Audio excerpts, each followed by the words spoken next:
మా stall Sai bank. ఇప్పటి వరకు మీరు state bank, Andhra bank, ICICI bank మొదలైనవి చూసి ఉంటారు కదా. దాంట్లో మనీ ట్రాన్సాక్షన్ జరుగుతుంటాయి. కానీ మా సాయి బ్యాంక్లో మనం చేసే యాక్షన్స్ ఆర్ ది ట్రాన్సాక్షన్స్, అవి గుడ్ యాక్షన్స్, బ్యాడ్ యాక్షన్స్. అంటే మంచి పనులు, చెడ్డ పనులు. జనరల్గా మనం బ్యాంక్లో మనీ డిపాజిట్ చేసుకుంటాం కదా, దానికి వాళ్ళు ఇంట్రెస్ట్గా ఎక్స్ట్రా మనీ కొంత ఇస్తారు. కానీ మంచి పనులు చేయటమే మా బ్యాంక్లో డిపాజిట్ చేసుకోవటం అంటే మా ఫ్రెండ్ యాక్షన్స్ గురించి చెప్తారు.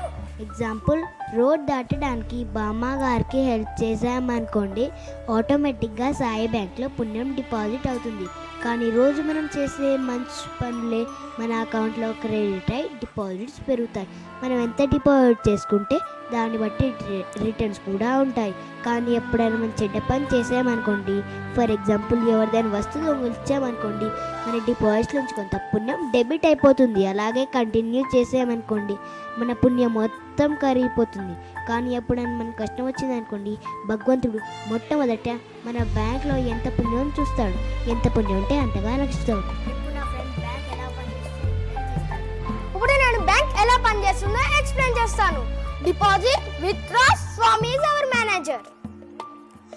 మీరు రండి. గుడ్ యాక్షన్స్ లోంచి ఒకటి తీసుకోండి, చూసి చెప్పండి. 100 points. మా సాయి బ్యాంక్ లో మీ అకౌంట్ లో డిపాజిట్ చేసుకోండి. వావ్, మీ అకౌంట్ లో 100 points డిపాజిట్ అయిపోయాయి. కంగ్రాచులేషన్స్. ఇప్పుడు మీరు రండి, బ్యాడ్ యాక్షన్స్ లోంచి ఒకటి తీసుకోండి. Laziness -100 points. విత్డ్రాస్ వేసుకోండి. అయ్యో, మీరు చేసిన చెడ్డ పనికి మీ అకౌంట్ లో మొత్తం 0 అయిపోయినాయి.